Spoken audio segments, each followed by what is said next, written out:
When you think about businesses that are selling through the roof, like Skims or Allbirds, sure, you think about a great product, a cool brand, and great marketing. But an often overlooked secret is actually the businesses behind the business, making selling and for shoppers buying simple. For millions of businesses, that business is Shopify. It's home of Shop Pay, the #1 checkout in the world.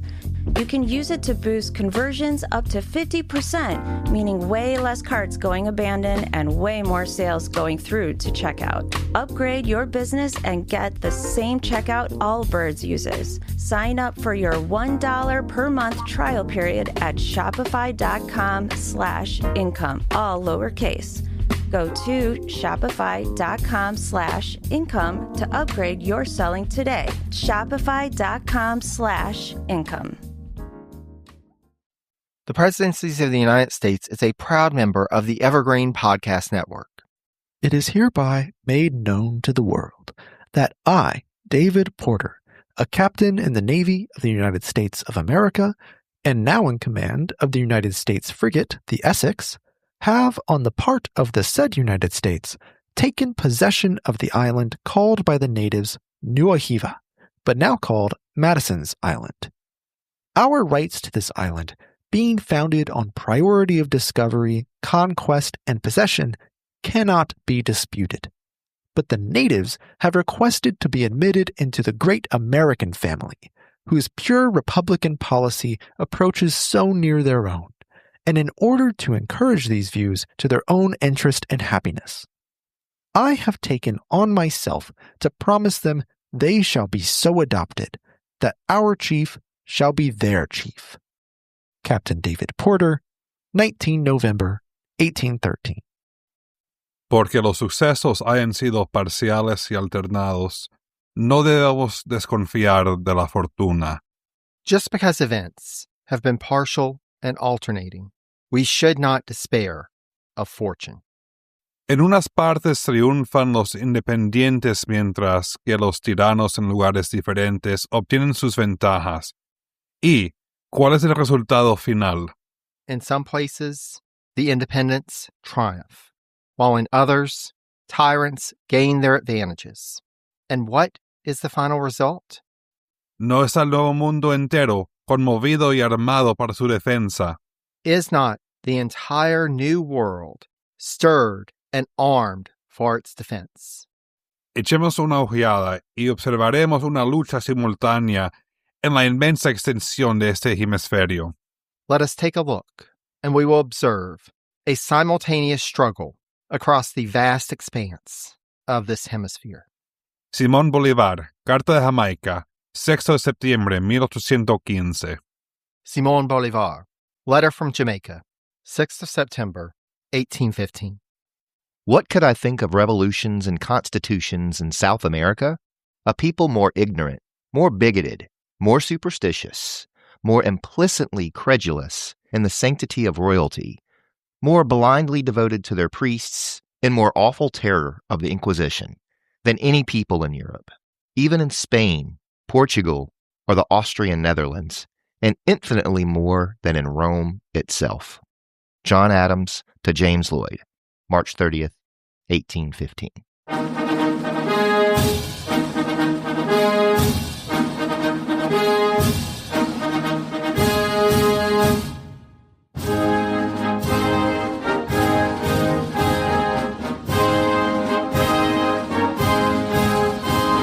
One peculiarity in studying U.S. presidential history over the years is that, while studies of many presidencies cover foreign and domestic events equally, other presidencies are relegated to being a discussion of one or the other.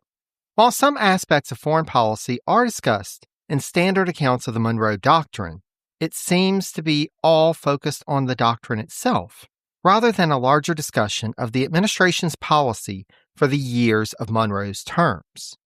However, I think it important to do a deeper dive and understand how, in the post-war United States of Monroe's presidency, many Americans were discussing and at times actively involved, for better or worse, in affairs in other parts of the Western Hemisphere. As our opening quotes reflect, however, While there were some extreme imperialists, like Captain David Porter, already at this time pushing for American expansion, others, like former President John Adams, were skeptical about prospects beyond American borders, sometimes for quite prejudicial reasons. Before we get into all that, though, I'd like to welcome you to the presidencies of the United States. I'm your host, Jerry Landry. To help to frame the themes we'll be covering in this episode, I enlisted the help of three amazing folks. First up, providing the voice of Captain Porter was Philip from Alexandria, a Hellenistic World podcast. With an amazing blend of storytelling and information sharing, Philip guides listeners through ancient Alexandria on the shores of the Mediterranean to explore what life was like for residents of that city during the reign of Alexander the Great and the Ptolemies, starting with the founding of the city. If you're looking for a scholarly, engaging study of the ancient world, then be sure to check out Alexandria, a Hellenistic World podcast. Check it out at alexandriapod.wordpress.com or search for Alexandria, a Hellenistic World podcast, wherever you get your podcast. Next up, giving voice to Bolivar was Roberto from the history of Circovelo, Georgia, and Tsar Power. The first podcast explores the history and culture of the nation of Georgia in the Caucasus Mountains at the intersection of Eastern Europe and Western Asia. Speaking as someone with little knowledge of that part of the world prior to listening to his podcast, Roberto does a wonderful job of sharing with his audience the various fascinating historical figures and cultural components that led up to the present day.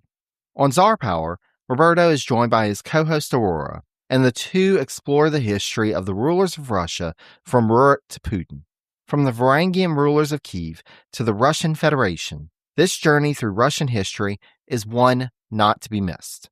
I'll have a link on the page for this episode on my website, or search for History of Circovelo, that's Saqvartelo, Georgia, and Tsar Power, wherever you get your podcast. Last but not least, giving voice to the man that he dubbed the Old Curmudgeon is my Vice Presidency's co-host Alex. In that special series, Alex and I are going through all of the U.S. Vice Presidents, starting with John Adams, on up to the present day, to learn more about their lives, what got them to the second highest office in the land, and whether they actually contributed something to history during their tenure as Vice President, or if, as one Veep so eloquently said, they aren't worth a bucket of warm spit.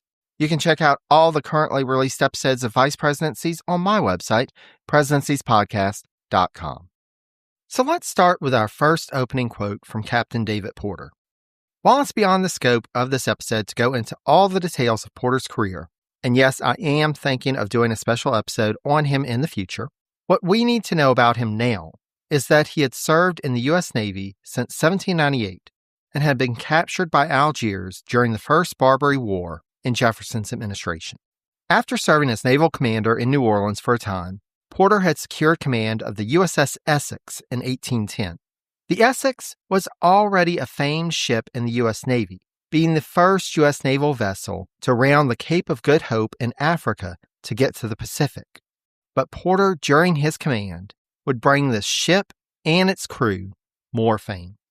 In the early months of the War of 1812, the Essex was assigned to Commodore William Bainbridge's squadron and was supposed to patrol in the South Atlantic, quote, in order to plague enemy sea lanes to and from Asia. However, they were also given leeway to round Cape Horn in South America, quote, to seek British whalers in the Pacific. As he would do numerous times in his career, Porter took his instructions very loosely. After numerous unsuccessful attempts to join up with the squadron, Porter decided to take his ship alone around Cape Horn and carry out operations in the Pacific. As noted by historian David F. Long, quote, profit and glory probably were the chief reasons why Porter embarked on his dangerous cruise. During the course of Porter's operations in the Pacific, he and the squadron that he assembled arrived at the Marquesas Islands in October 1813. While so much of his and the men in his squadron's conduct in the Marquesas is worthy of further study and analysis, what is within our scope right now is the fact that, on November 19, 1813, Porter annexed Nuka Hiva Island to the United States. That's right, an American captain was claiming for the U.S. an island that was over 5,200 miles as a crow flies, as we say in the South, from the nation's capital. To be fair to Porter, he was not the first American to claim part of the Marquesas.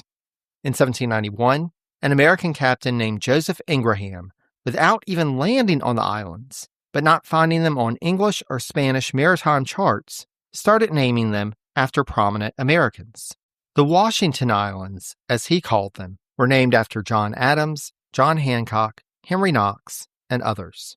No action was taken on Ingraham's claim, but Porter's action over 2 decades later was more consequential, as Porter was technically an official representative of the United States government, despite the fact that he had no official authorization from his government to claim this new territory.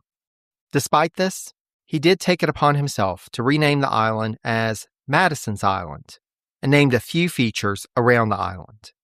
Given that the United States was at war with Britain and more focused on that conflict than distant conquest, no action was taken in Washington on Porter's claim once news of it arrived. The annexation, however, did not escape notice in the United States. Contemporary newspapers in New England in 1814 declared this annexation quote-unquote foolery. Everyone, however, was not quite so critical, and as late as 1819, newspapers in the region still considered the annexation valid, with the Providence Chronicle in Rhode Island talking about the arrival of 3 young people from Nuka Hiva Island there, asserting that, quote, they appear to be inoffensive youths, and as they are American citizens, having been adopted into the great American family, we think they will be treated with kindness and hospitality. Though ultimately, the Marquesas would be definitively annexed to France in 1842, Porter's biographer Long took the naval captain's action seriously enough to proclaim him as, quote, the first American imperialist. Likewise, James Monroe would be criticized by later imperialists for not taking action to secure the island for the U.S. As quoted from a 1908 article, the author proclaimed Monroe to be, quote, so blind to the Pacific, which Porter had swept of the foe and delivered to his native land as a solemn possession. For not just our understanding of Monroe's time, but also its impact and interpretation by future generations, I think it's important to dive into what was going on in the Western Hemisphere in the early part of his presidency. That said, there was so much going on in this period of history over such a broad geography that I can't begin to cover everything in this episode. As always, my plan is to present this narrative through the lens of importance for understanding the American presidency at the time. This is definitely one where I'll refer you to my list of sources if you'd like to do a deeper dive. When last we covered what was happening in Latin America in episodes 4.39, New Year, New Bank, and 4.41, the next to the last of the founders, we left things at around 1815. So let's get caught up with where things stand at the beginning of 1816. The independent government of Mexico, which had established a progressive constitution in the spring of 1813, fell in the latter part of 1815, and its chief leader, Father José María Morelos y Pavón, was executed in late December 1815. Cartagena, a port city on the northern coast of South America, which had been independent since 1811, fell after a siege of 106 days in December 1815. The Second Republic of Venezuela, declared in 1813, lasted less than a year, and Republican forces fled to the United Provinces of New Granada, which had been declared in 1811. With the restoration of the independent Spanish monarchy, a force of 14,000 troops were sent to South America to retake breakaway colonies, starting with Venezuela and New Granada.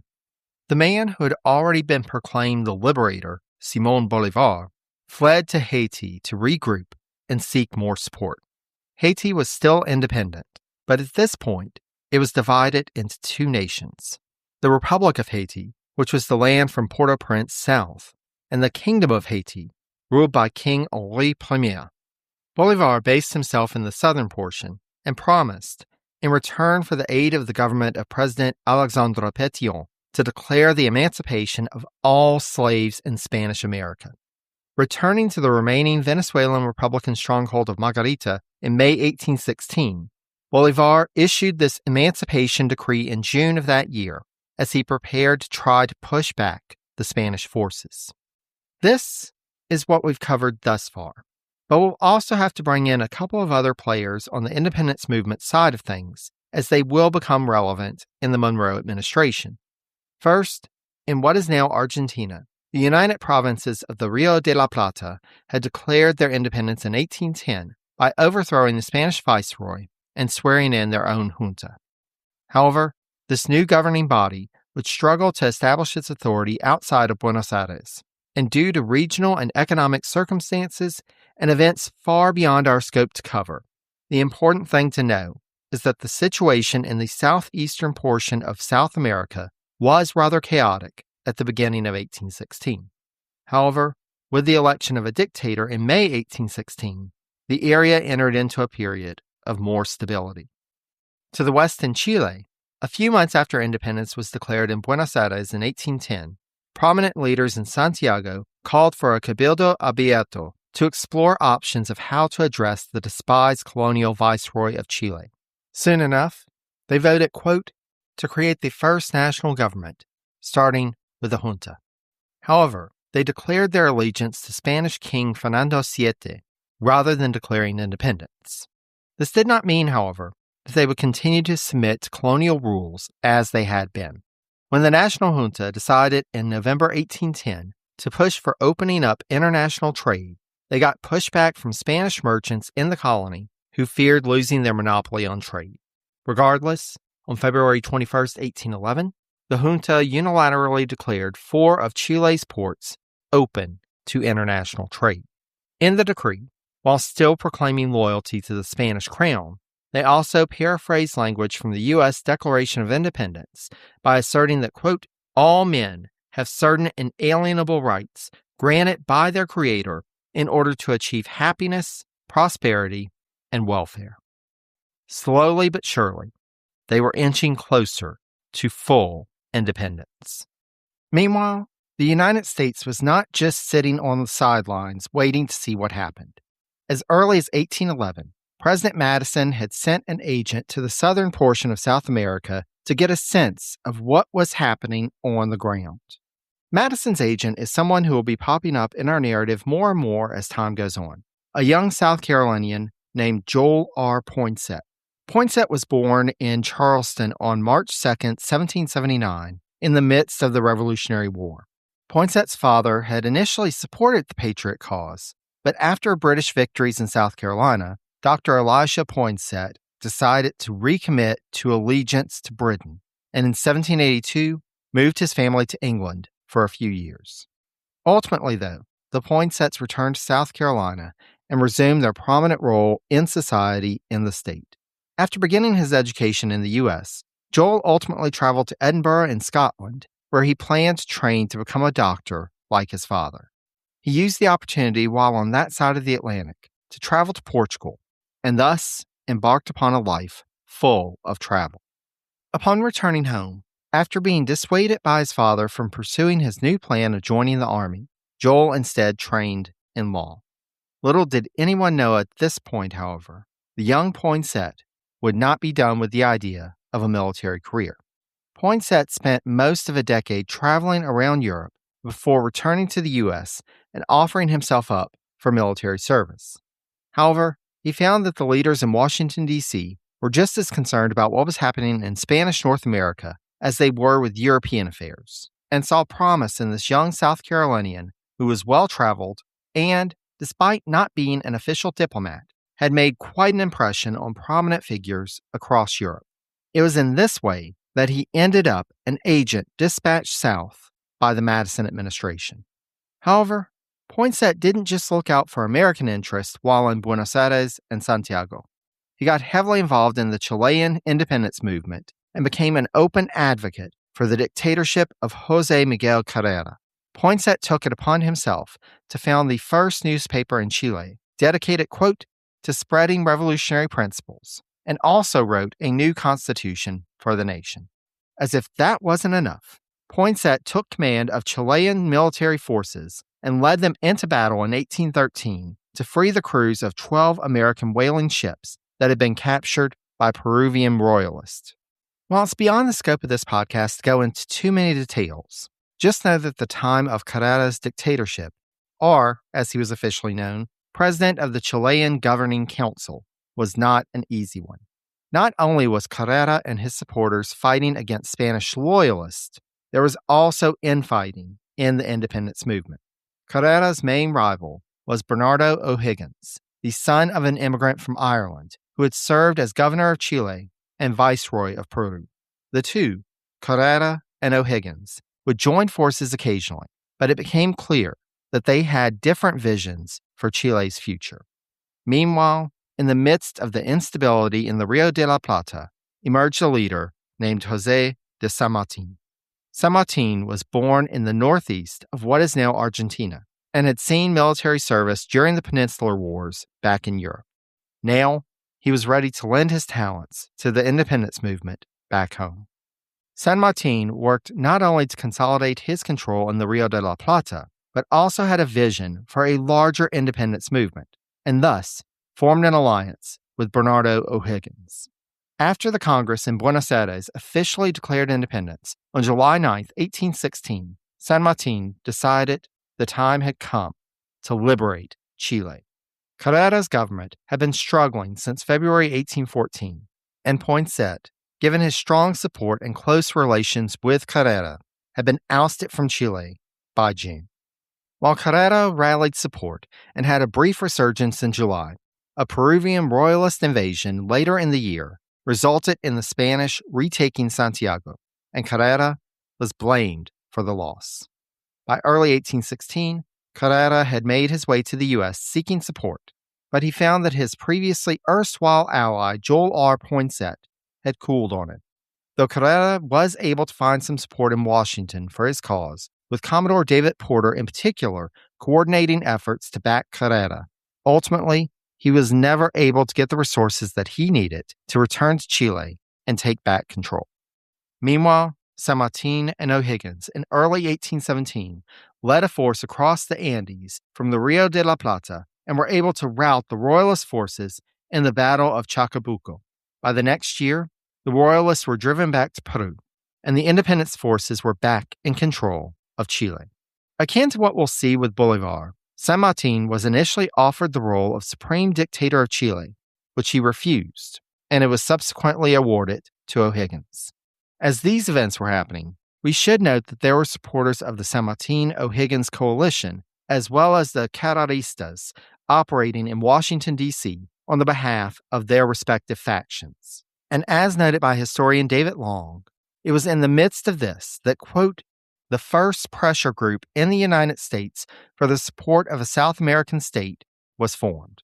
We should also note that this was not necessarily for altruistic reasons, as American supporters of the revolutions in Spanish America, quote, saw opportunity for profit, especially when, quote, the Monroe administration announced in mid-1817 that a fact-finding mission was to be sent to South America.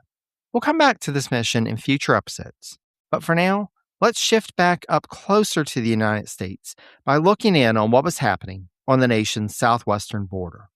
The situation in Mexico was in rather of a stalemate after the execution of Morelos in 1815. As noted by Meyer, Sherman, and Deeds, from that time on, and for the next 5 years, quote, the independence movement in Mexico consisted of little more than sporadic guerrilla fighting. This did not mean, however, that the Spanish forces were in a solid place. Rather, they were complacent and, quote, unprepared to conduct an effective counterinsurgency campaign against the independence forces. This allowed two major leaders, Guadalupe Victoria in Puebla and Veracruz, and Vicente Guerrero in Oaxaca, to strengthen their forces and expand their control of the countryside. Meanwhile, quote, the Spanish viceroy's troops became increasingly despondent and demoralized. Defections followed defections. While the general situation in Mexico will come back up in future episodes, for our purposes, we need to get caught up with the infamous Lafitte brothers, Jean and Pierre. As discussed in previous episodes in the Madison series, the Lafittes had run a pirating operation out of Barataria Bay in Louisiana prior to the Battle of New Orleans, offering their services to the American cause in exchange for a general pardon from the U.S. government. The Lafittes at the end of Madison's presidency were trying to maintain an appearance of legitimacy. As the old saying goes, though, a leopard doesn't change its spots. And soon enough, the Lafittes were engaged in conversations with filibusters, folks looking to break off part of the Spanish colonial holdings for their own purposes. At this time, the Lafittes were mainly talking with folks with designs on Tejas. The Lafittes, primarily through the efforts of Pierre, were playing both sides of the coin, however. Pierre had engaged with Spanish agents and entered into an arrangement to relay intelligence on the filibustering efforts in exchange for a blanket pardon from Spain for himself and 2 others, most likely Jean and one of their other associates. Historian William C. Davis, noting that Spanish King Fernando VII, quote, had issued a blanket pardon when he regained the throne of Spain late in 1814 that possibly would have covered the Lafittes as well, speculates that the Lafittes already had plans to leave Louisiana for Spanish colonial lands by this point, and that Pierre wanted a more solid and specific pardon to protect them in their future plans. Indeed, with the American revenue authorities cracking down after the War of 1812 on the old smuggling routes they used to use, it was clear that they couldn't go back to the old status quo. With the information from Pierre, the Spanish were able to thwart another developing filibuster scheme, and soon enough, the Spanish minister to the U.S., Luis de Onís, asked Jean Lafitte to accompany an engineer, Arsène Latour, on an expedition into the interior of the North American continent for what was ostensibly, quote, a geographical survey, but was in reality a fact-finding mission to gauge the situation with colonists and native peoples in the borderlands of Arkansas Country and Missouri Territory. When they departed around March 1816, they adopted pseudonyms in order to try to keep their mission a secret. But by the time they got to their first major stop, the old Spanish settlement of Arkansas Post, they were quickly discovered. After 8 months and over 1,500 miles covered, they returned home to New Orleans, and as noted by Davis, quote, what they had seen ought to alarm Spain. The Americans moving into the Arkansas country were greater in number than they had expected and endured hardship cheerfully. From what Latour and Lafitte had heard, even more were settling on the Red River. Worse, the Americans were prepared to incite the Indian peoples to aid them in fighting the Spanish. While this may have been bad news for the Spanish, for the Lafittes, the instability offered them opportunities. While still working with Spanish authorities and gaining their confidence, the Lafittes were also working with the remnants of the Mexican junta, privateers from Cartagena, and failed filibusters in Tejas. At this time, support started to rally around a 29-year-old French privateer named Louis Horry, who had been operating as a privateer in the Caribbean since 1803. With the loss of Cartagena and the Mexican Congress, Horry knew that, in order to continue operations in the region with at least an air of legitimacy, they would need to establish, quote, a new resistance movement with a claim to sovereignty. Lucky for him, there was a 30-mile-long island with no full-time inhabitants off the coast of Tejas. This island had been known by a variety of names over the years. St. Louis Island, Malhado, which translated is the Isle of Doom, Culebra Island, but by this point, it was becoming more commonly known by the name it has today, Galveston Island, named after the Spanish explorer Bernardo Galvez. While the Karankawa people sometimes fished on the barrier islands of the region, no one actually lived on Galveston Island, which meant this was an isolated place with easy access to the Gulf of Mexico. Louis Horry settled on establishing a new base of operations at Galveston, and the Lafittes began to make moves, quote, to work with Horry for either plunder or intelligence, and probably both. As noted by Owsley and Smith, however, quote, as a product of the French Revolution, he, Horry, was far more ambitious and arrogant than other filibusters at the time. Indeed, when he took his forces to Galveston, several of Henri's ships wrecked on the sandbar. Though he and his men were able, quote, to get some of his prize goods and artillery safely to shore, hard work was ahead to try to construct huts for them to live in while they worked on repairing the ships. For men who had been promised easy riches, as described by Davis, quote, hard work on a barren island was not their cup of tea. And by September 7th, 1816, one ship's crew mutinied, soon to be joined by men on other crews. Henri himself was confronted in his tent, and when he went for a dagger to defend himself, quote, pistols went off, and Henri went down with bullets through both hands and a wound in his chest.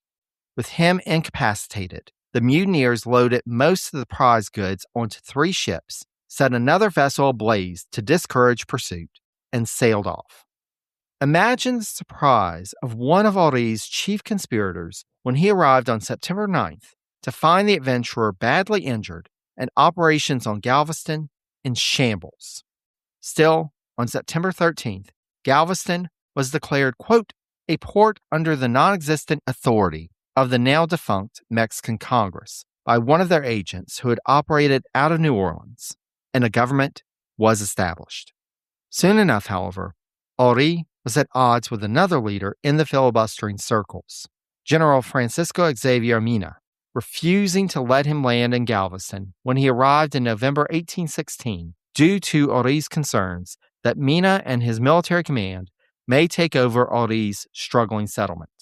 Meanwhile, back in New Orleans, having secured his pardon, Pierre Lafitte kept feeding information to Spanish authorities about filibustering activities in the Gulf region, including what was happening in Galveston, as well as talk of striking at Pensacola.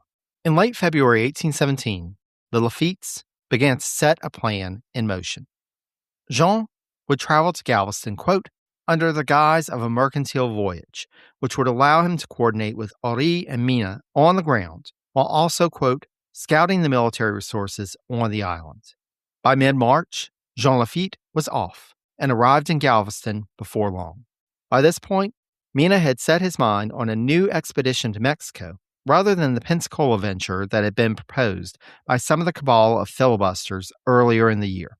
He had also established a separate camp from Henri, and the two were at an uneasy peace. Once Mina settled on landing at the mouth of the Santander River, Henri agreed to transport him and his forces there, if only to make sure that he was really gone. They set sail on April 7, 1817, having taken all the cannons from the island, and with Henri having left orders for the 30 to 40 of his men remaining to burn, quote, most of the huts and buildings. By this point, however, Jean Lafitte had looked around at the settlement, which, quote, had grown to about 120 cabañas, in addition to a coffee house, dry goods stores, and a few other commercial establishments, as well as the only newspaper then being published in what became Texas. And Jean decided he liked what he saw. This was the opportunity that he and his brother had been waiting for. And after getting a few more of Henri's men to his side, on April 8th, Jean Lafitte took over Galveston. As described by Davis, quote, Jean Lafitte and his associates had created something new in the New World that went far beyond the loose Barratarian operation. Galveston was to be a civil military community conducted by and for privateers and funded voluntarily from their prizes. As its own leaders admitted, the forms observing fealty to the Mexican junta were mere sham. The Lafittes intended that they and their followers would become a law unto themselves. At this point, we'll leave the Lafittes here, but just know that this new privateering operation in Galveston would soon attract the notice and concern of the Monroe administration. Also, this is not the last we'll see of Louis Henri, but we can go ahead and quickly wrap up the history of Francisco Xavier Mina, as his expedition would be unsuccessful, and Mina would be executed before the end of 1817. Meanwhile, turning further east, in the aftermath of the Patriot War and Andrew Jackson's first invasion, which we discussed in the Madison Presidency series, the situation in East Florida remained unstable. In the summer of 1816, a group of prominent East Florida residents gathered on the Spanish side of the St. Mary's River to discuss the situation. As a number of residents had fled across the river into Georgia during the Patriot War and subsequent instability, it was seen as a prime location so that they could be included in the discussion on how to get the colony back on track. They decided to divide East Florida into 3 districts, each of which would have a militia company and a magistrate court. After drafting a constitution for themselves, they chose 3 magistrates and 9 militia officers to divide amongst the 3 districts. Now, though they were organizing their own government independent from Spanish authorities, they still claimed allegiance to Spain. Even though, as noted by Frank Owsley and Gene Smith in their book, Filibusters and Expansionists, the majority of people in East Florida at the time, quote, were former citizens of the United States, some loyalists left over from the Revolution, and a few Germans. This wasn't another West Florida situation, which of course had been tried in East Florida during the Patriot War. American agents were not working to create an independent republic that could then be annexed into the U.S. It was just that, in the absence of any new Spanish troops coming, these leaders knew something had to be done to restore order. While this did work for a little bit, it fell apart again thanks to a man named Gregor MacGregor. As the name suggests, Gregor was born into Scottish nobility in 1786 and served in the British Army until 1811, when he joined Francisco de Miranda in the forces of the First Venezuelan Republic. When all of that fell apart, MacGregor joined Bolivar's army, ultimately being promoted to the rank of general in 1816. However, as he felt there was tension in the force about his non-Spanish background, MacGregor left Bolivar's service that year and decided to set out to carve out some territory of his own. By March 1816, MacGregor had made his way to Philadelphia, quote, to meet with merchants and other financial backers for his, quote-unquote, to-be-determined filibustering scheme. MacGregor told them that, for security reasons, he couldn't reveal the destination of his expedition, but it was sure to be a success. While there, on March 31st, 1817, a group calling themselves the Deputies of Free America resident in the United States of the North, who represented interests from Mexico, New Granada, Rio de la Plata, and Venezuela, commissioned MacGregor, quote, to take possession of East and West Florida. Again, from Owsley and Smith, quote, although it is not clear just how many nations recognized the commission, it did give MacGregor's actions the cloak of legality, rather than the appearance of piracy. With this commission in hand, MacGregor moved on to Baltimore, New York, and Washington, seeking financial support as well as men to join him on his expedition. Without being able to give specifics as to his goals, however, he found soliciting funding quite difficult. But once he started showing some of his cards, he started to garner support. MacGregor also thought it was probably wise to give the U.S. government a heads up to his plans, since they obviously had an interest in what was happening on the southern border. Thus, he revealed his plan to the postmaster of Baltimore, John Skinner, who then reported it up to his superiors. Because of this, we know that by this point, he had settled on his initial target, Amelia Island. We've come across Amelia Island before in the Madison series. Fernandina, the second largest town in East Florida at the time, was on Amelia Island. As we discussed previously, Fernandina, with its 600 residents, was a bustling port town and the site of a small Spanish garrison. Given its bustling trade, Fernandina and Amelia Island were a target for adventurers and privateers, or, as we may better know them as, pirates. Thus, it's not surprising that it was MacGregor's first target in his scheme. When the American government did nothing to stop him, MacGregor moved along with his plans, which meant revealing to another government what he was organizing. On April 15, 1817, MacGregor met with British Minister to the U.S. Charles Bagot about his expedition. MacGregor was concerned that the British might learn of his activities and think that he was scheming with Bonapartists from France. Bagot assured MacGregor that the British had no interest in involving themselves in affairs with East Florida, as they felt it would soon come under the control of the U.S. MacGregor shared that he, quote, expected eventually to turn Amelia Island over to American authorities after he took it. By early June 1817, McGregor and a few men sailed from the northeast to Charleston, where he, quote, purchased a schooner large enough for him to take aboard men and supplies for his expedition.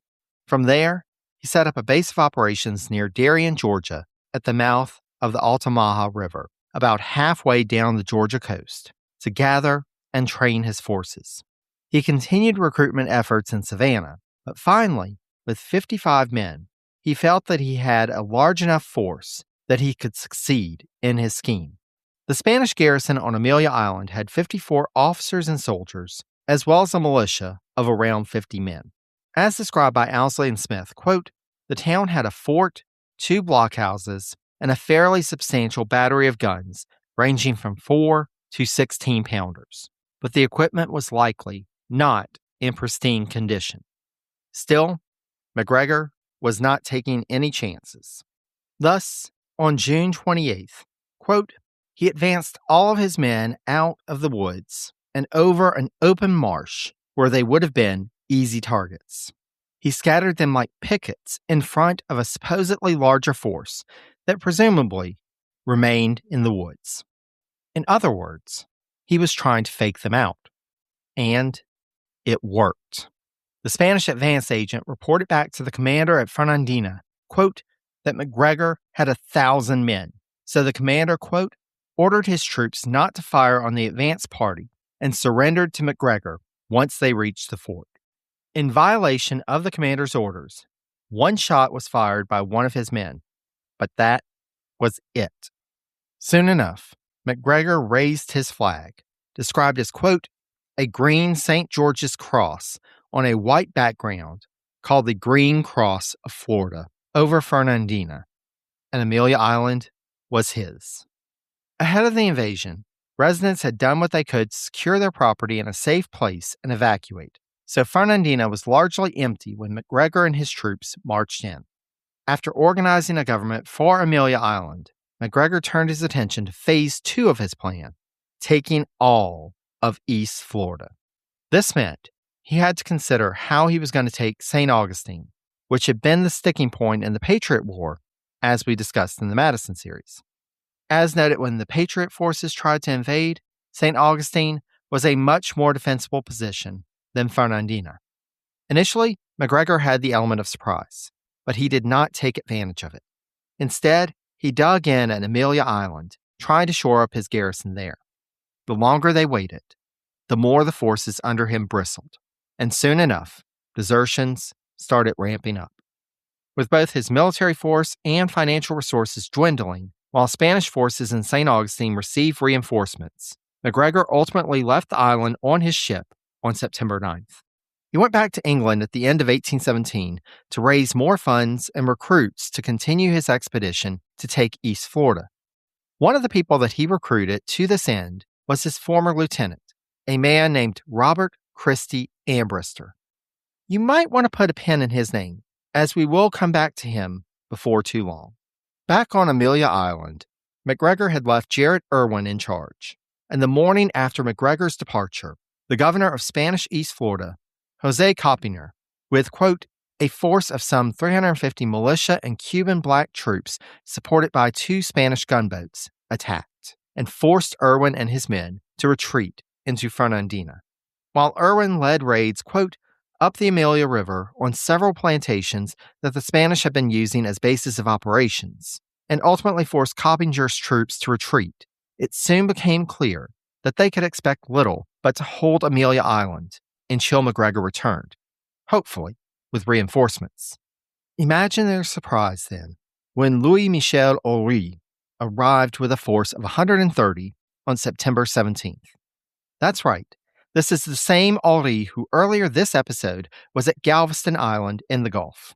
Owsley and Smith note that, quote, the records are unclear as to why Aury established bases at both Amelia Island and Galveston, except that both were very profitable. Still clinging to the straw of legitimacy that was a commission from the deposed Mexican junta government, quote, Aury raised the Mexican flag over Amelia Island and personally took charge of the East Florida expedition. Irwin and his troops realizing that they were outmatched by Henri's force, capitulated, and thus Henri became military commander of Amelia Island. We'll leave things here for now, as our time together is drawing to a close. But just know that news of what was happening on Amelia Island was making its way back to Washington. As one would expect, the Monroe administration was alarmed at the news of rogue forces setting up bases near two key American ports with aims at privateering, or, to call a spade, pirating, and the president and his cabinet would have to determine what steps to take in response. That will be the subject of a future episode. But until then, I'd like to thank Philip, Roberto, and Alex again for providing the opening quotes for this episode. Be sure to check out Alexandria, a Hellenistic World podcast, The History of Sarkavello, Georgia, and Czar Power, wherever fine podcasts can be found. Along with the Vice Presidency special episodes, I'll have links to all of these great podcasts on the page for this episode on my website, presidenciespodcast.com. There you can also find sources used in this episode, all of the past episodes of Presidencies, links to more about all the American presidents, and information on how you, yes, you, dear listener, can help to support the Presidencies podcast. I'd like to thank my newest patron, Robert, and my newest paid subscriber on Substack, Earl. The support provided by folks on both of these platforms is amazing, and I cannot say thanks enough to everyone who contributes. The support of folks through Patreon and Substack ensures that I have the equipment and resources needed to produce and grow this podcast. If you'd like to contribute for as little as $1 per month, just go to patreon.com/presidencies and sign up. If you haven't checked out the monthly newsletter yet, you can go to presidencies.substack.com to check it out. It's available for free, but I do also have some special posts for paid subscribers if you'd like to sign up and contribute that way. If you're not able to contribute on an ongoing basis, but would still like to support the work of the Presidencies podcast, there are other ways to provide support. I have a research wish list available at tinyurl.com/presidentiespodcast with books identified that will help to prepare for upcoming episodes. You can also leave a rating and review on Apple Podcasts, Spotify, Podchaser, or anywhere else with that capability. Thanks so much to all of you who have fulfilled book requests, as well as shared with folks why they too should be listening to the Presidencies podcast. Please feel free to reach out with any questions or comments via email at presidenciespodcast@gmail.com. You can also connect with me on social media if you haven't already. I'm available on Facebook, Blue Sky, and Mastodon as Presidencies, on the formerly known as Twitter at Presidencies89, and on Instagram and Threads as Presidencies Podcast. Last but certainly not least, I thank you so much for listening. Until next time, stay safe and healthy, be kind to one another, and take care, dear friends.